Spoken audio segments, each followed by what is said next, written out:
Welcome students in this another video lecture. Today we will start our new chapter 5, that is machine shop estimation. Last video lecture तक हमने unit 4 या chapter 4 को complete कर लिया था, that is budget. इस unit chapter के साथ ही साथ हम मशीन शॉप में होने वाले एस्टिमेशन को समझने का प्रयास करेंगे। जिस तरीके से चैप्टर 3 जो है मैंने आपको हम जब पूर्व में बात कर रहे थे तो चैप्टर 3 जो है दैट इज़ वेरी इम्पॉर्टेंट कि उसमें से while setting the question paper उसमें से हमेशा पूछा ही जाता है प्रश्न। ठीक इसी तरीके से आप यह कह सकते हैं कि मशीन शॉप में से भी प्रश्न एक पूछा ही जा सकता है, ऐसा हम श्योर कह सकते हैं, because there are lot of variants in it, और ऐसे वेरिएंट्स काफ़ी क्विजिंग के लिए बहुत हेल्पफुल रहते हैं। That's why this chapter is having importance. तो इस चैप्टर में मुख्यतः हम मशीन शॉप के अंतर्गत होने वाली जितने भी क्रियाएं, जितने भी प्रोसेस हैं, मशीन्स हैं, उनमें होने वाले प्रोसेस के दौरान होने वाले कैलकुलेशन, उसमें लगने वाला समय किसी प्रोडक्ट को बनाने के लिए, उसका अध्ययन करते हैं। और मशीन शॉप में जैसे आपको पता होगा कि हम विभिन्न प्रकार की मशीनों का प्रयोग करते हैं, जिसमें कि प्रमुखतः lathe, shaper, milling, planer, slotter, drilling machine etcetera. तो इस तरीके की विभिन्न मशीनों का प्रयोग करते हैं। तो वो हर मशीन के लिए, हर मशीन में अलग अलग तरीके की प्रोसेसेस होती हैं, और उन प्रोसेसेस को हर मशीन के अनुसार उसका टाइम एस्टिमेशन किसी प्रोडक्ट को किसी जॉब को बनाने के लिए हम उसको निकालते हैं। से फॉर एग्ज़ाम्पल यदि हम लेथ लें तो लेथ में हम जानते हैं कि कई ऑपरेशंस होते हैं। उन विभिन्न ऑपरेशंस में लगने वाला समय का कैलकुलेशन हम इस चैप्टर के माध्यम से करते हैं। ठीक इसी तरीके से शेपर में लगने वाले विभिन्न प्रोसेसेस का, प्लेनर, मिलिंग, ऐसे विभिन्न प्रोसेसेस में लगने वाले समय का हम कैलकुलेशन इस चैप्टर के माध्यम से करते हैं मुख्यतः। लेकिन हम लेथ पर ही ज़्यादा कॉन्सेंट्रेट रहते हैं, लेथ और ड्रिलिंग। तो कौन कौन से ऑपरेशन होते हैं, एक बार यदि हम अपनी मेमोरी रिवाइव करें तो कौन कौन से ऑपरेशन लेथ में होते हैं, तो हम लेथ में ऑपरेशन देखते हैं, दैट इज़ मेनली टर्निंग। अब टर्निंग में स्टेप टर्निंग, टेपर टर्निंग, ये सब आ ही जाता है। तो I concentrate on turning, shaping, cutting, drilling, knurling etcetera. ऐसे कई तरीके की ऑपरेशंस इसमें परफॉर्म होते हैं। तो ऑपरेशन परफॉर्म होने के दौरान जो हमारा टूल है वो विभिन्न टूल हम प्रयोग करते हैं। हर प्रोसेस के लिए टूल का cutting size, single point cutting tool का जो शेप रहता है वो अलग अलग होता है। आप मशीन टूल टेक्नोलॉजी में इसे डिटेल में अध्ययन कर ही रहे होंगे। ठीक इसी तरीके से यदि हमको कुछ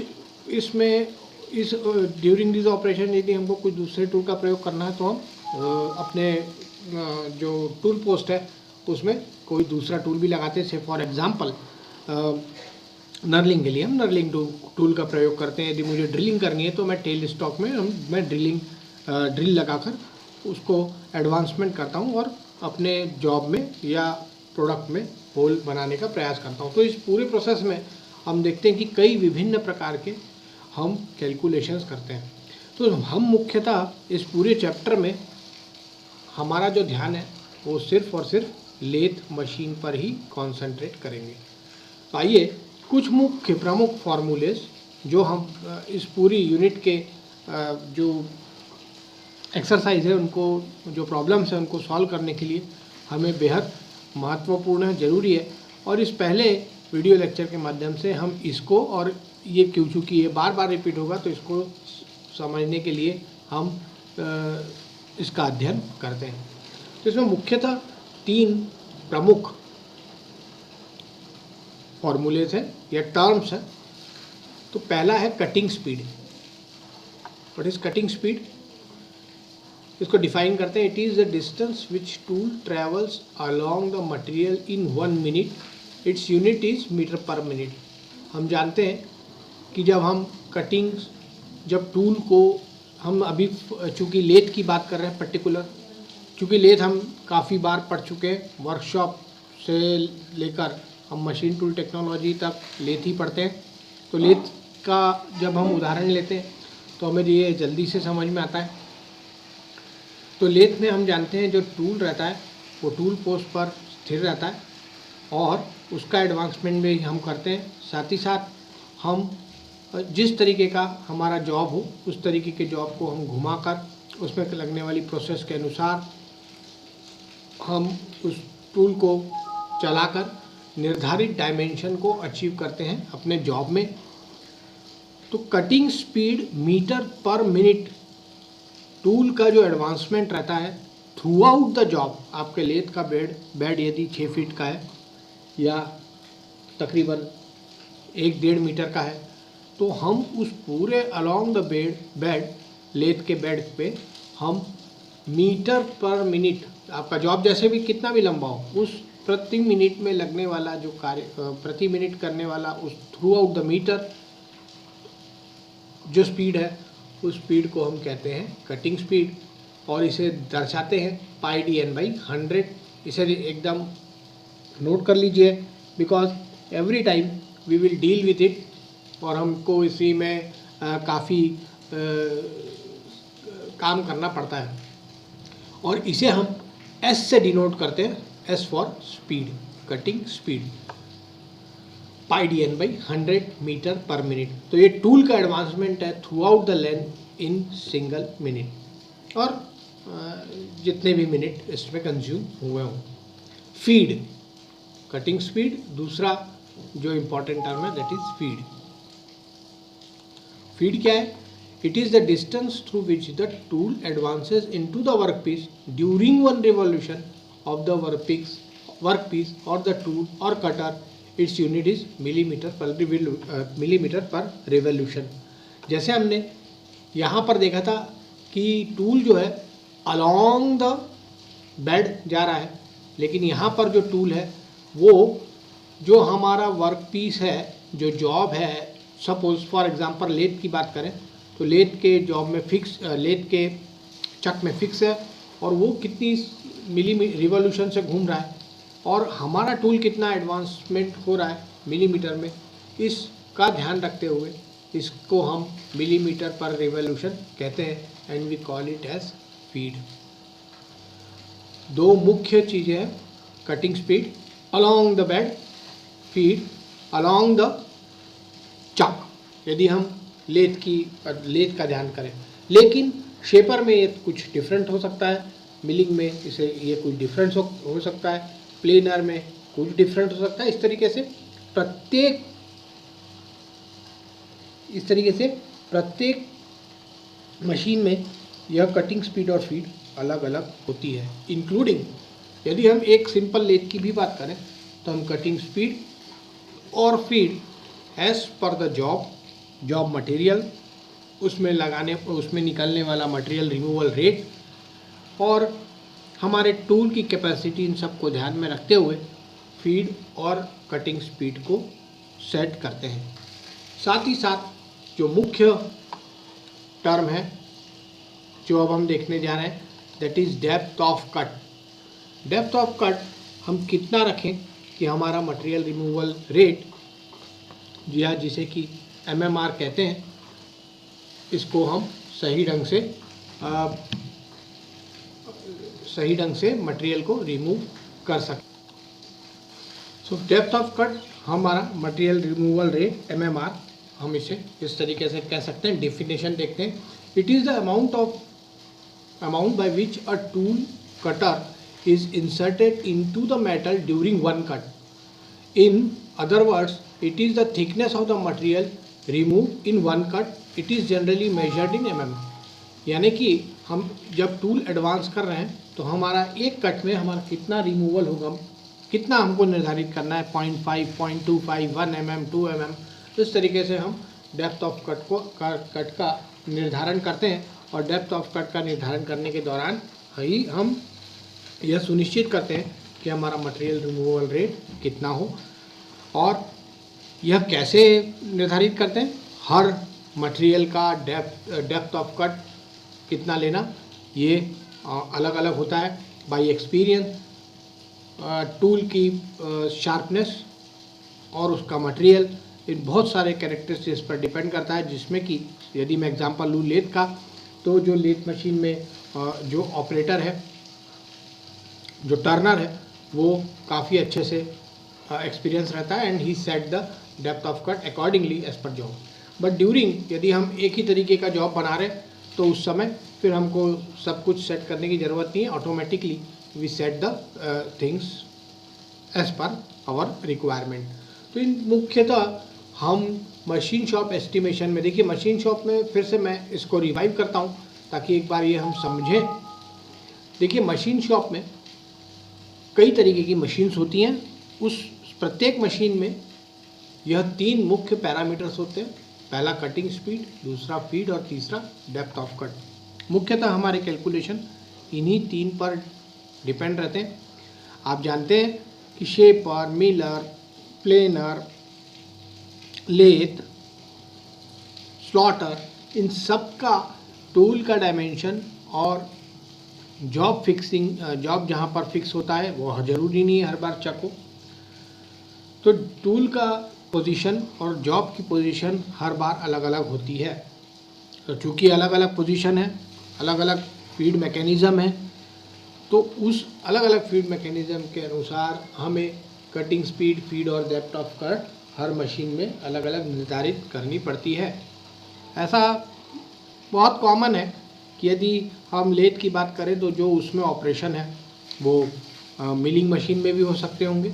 मिलिंग मशीन का कोई एक ऑपरेशन शेपर में हो सकता होगा, शेपर का कोई एक ऑपरेशन प्लेनर में हो सकता है, एट्सेट्रा एट्सेट्रा। लेकिन हर बार एक ही ऑपरेशन के लिए सारे पैरामीटर्स हर मशीन पर सेम नहीं रहेंगे।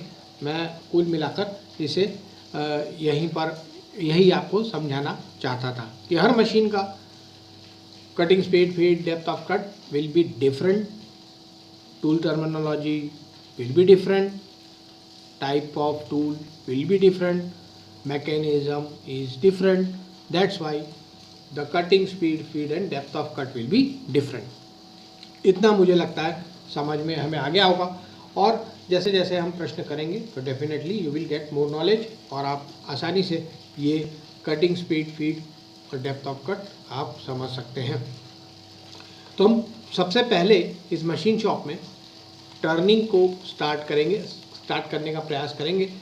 टर्निंग लेथ में ही जनरली हम कंसीडर करते हैं। The operation which we perform on lathe is called turning. In turning we simply orthogonal position पर या टेपर पोजीशन पर हमारे टूल को सेट करते हैं और हमारा जो पीस है उससे हम मटेरियल रिमूवल करते हैं। सो turning is capital T.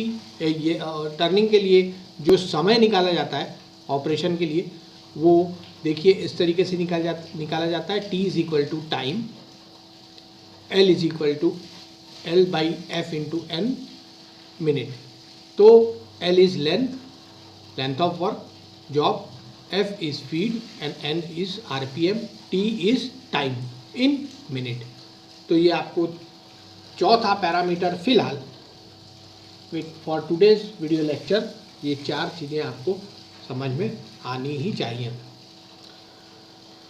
So turning T is equal to L by F into N feed multiplied by RPM. Now इन सब टर्मिनोलॉजी को जो अभी तक हमने इस लेक्चर के दौरान देखी, इस पर एक बेस्ड छोटा सा न्यूमेरिकल लेते हैं जिससे कि हमको सब समझ में आ जाए। This is question number 1।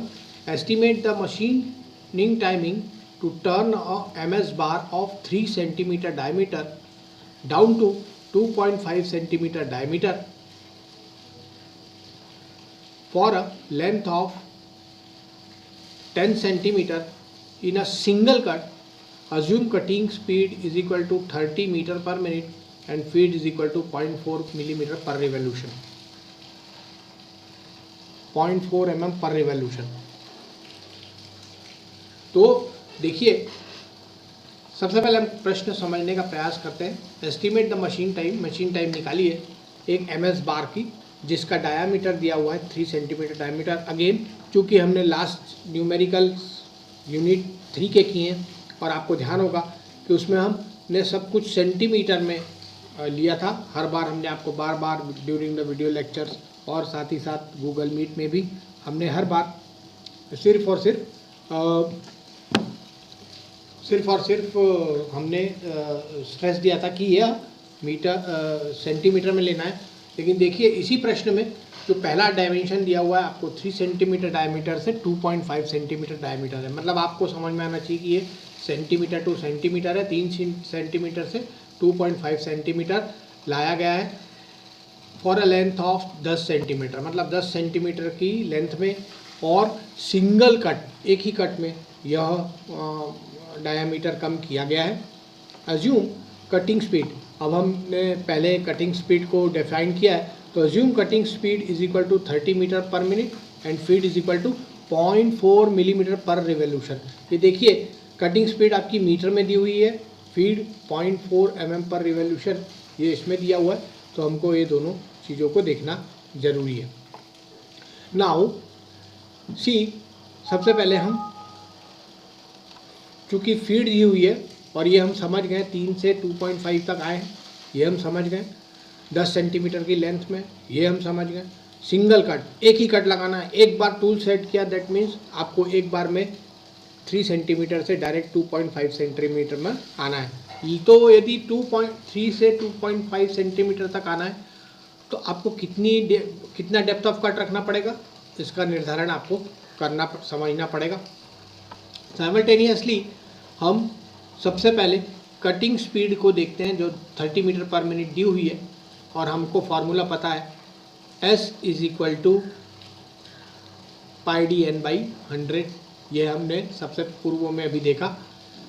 तो यही फार्मूले को हम अब चूँकि हमको n निकालना है, n हमारे पास नहीं है पैरामीटर, ये n क्यों निकालना है ये हमको आगे पता पड़ेगा ही. और ये पता आप ऊपर वाले फार्मूले से भी लगा सकते हैं यदि मुझे टाइम निकालना है, क्योंकि ultimately estimate the machining time ही निकालना है. तो that's why my formula will be capital T is equal to L divided by F into N. So N is RPM. L मुझे पता है 10 सेंटीमीटर है. फीड मुझे पता है. यदि मैं यूनिट का ध्यान नहीं रखूँ तो 0.4 mm पर रिवोल्यूशन मुझे पता नहीं है. तो time, that's why I have to calculate the time. और यहाँ पर देखिए मुझे फीड पता नहीं है तो सबसे पहले मुझे फीड निकालनी पड़ेगी. फीड निकालने के लिए हमारे पास फीड हमें दी हुई है, हमें RPM निकालना पड़ेगा N, और RPM निकालने के लिए हमें cutting speed S is equal to πdn/100. Unit ध्यान रखेंगे मीटर पर मिनट, क्योंकि इसमें यूनिट्स का काफ़ी इधर उधर होता है और बच्चे बहुत गलती करते हैं. So N is equal to 100S divided by πd. RPM चूँकि N RPM में है, S मीटर पर मिनट में हुआ है, मीटर पर मिनट में है, और हमें यहाँ पर देखिए cutting speed is equal to metre per minute दिया हुआ है. That's why we kept it as it is. So 130 as it is आएगा क्योंकि मीटर पर मिनट ही कटिंग स्पीड होती है. और πd हमको दिया हुआ है 3. हम 3 से 2.5 पर आ रहे हैं तो हमको हमारा सबसे पहला डायमीटर क्या होगा 3. इसे ध्यान रखेंगे क्योंकि आगे हम इसी पर बहुत ज़्यादा प्रयास करेंगे और बार बार टाइम निकालने के लिए हम इसको बार बार इस फार्मूले का प्रयोग करेंगे. सो ये हम सॉल्यूशन यदि इसका लें तो that is equal to 318 RPM. Time लेते हैं, समय यही length divided by feet per revolution, F is equal to, और N है RPM. यहाँ पर ध्यान रहे फीड हमको दिया नहीं है mm में है या सेंटीमीटर में है, किस में है ये हमको दिया नहीं है. लेकिन जब हम लेंथ 10 सेंटीमीटर में ले रहे हैं तो डेफिनेटली हमारी फीड भी किस में आएगी, सेंटीमीटर में आएगी. So we have to convert this 0.4 mm per revolution into centimetre. तो ये देखिए feed is equal to 0.04 centimetre per revolution, हमने इसको कन्वर्ट कर लिया है. और 318 RPM हमने यह पहले निकाला हुआ है. सिंपली टाइम निकालने के लिए हम 10/0.04 इंटू 318 इज इक्वल टू रखेंगे और टाइम हमारा किस में आएगा, मिनट में आएगा. लेकिन यूनिट का बेहद ध्यान रखेंगे. I will repeat it once again कि देखिए एस हमेशा आपका किस में रहेगा, मीटर पर मिनट में. फीड किस में रहेगा, mm या सेंटीमीटर पर रिवोल्यूशन में. लेकिन यदि आप लेंथ ले रहे हैं, चूँकि RPM revolution per minute that is time, ये मिनट ऊपर चला जाएगा, रिवोल्यूशन और रिवोल्यूशन देखिए यहाँ से कट जाएगा. यदि हम इसको टाइम को सॉल्व करें तो ये रिवोल्यूशन पर मिनट, यदि मैं इसे ऐसे लिखूँ तो मिनट ऊपर चला जाएगा, सेंटीमीटर सेंटीमीटर में आएगा, रिवोल्यूशन कट जाएगा. Now length is in centimetre, feed is in centimetre. So centimetre cancel हो जाएगा and ultimately we got the unit in minute. लेकिन यदि आप क्या लेंथ mm में ले रहे हैं आप, तो फिर आप as it is 0.4 mm per revolution भी लिख सकते हैं.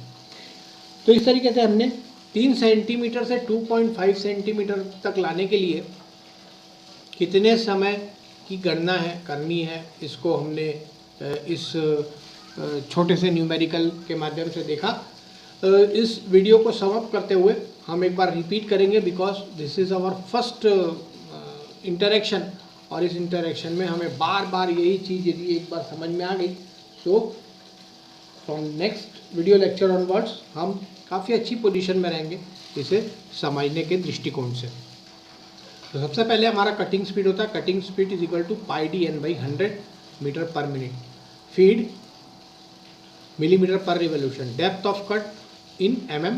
और टर्निंग के लिए यदि हम टाइम की गणना करें तो our formula is capital T is equal to L divided by F into N. यहाँ L is length of cut और feed F is feed in mm per revolution या आप centimetre per revolution as per requirement.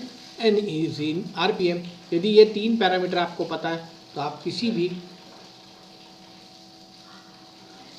भी machining timing को जब अभी हम आज के वीडियो लेक्चर से टर्निंग की शुरुआत कर रहे हैं तो टर्निंग का हम कैलकुलेशन कर सकते हैं. So thank you students for your showing interest in this video lecture. We will meet in another video lecture with more numericals of machine shop estimation. Thank you very much. Thank you for your kind attention.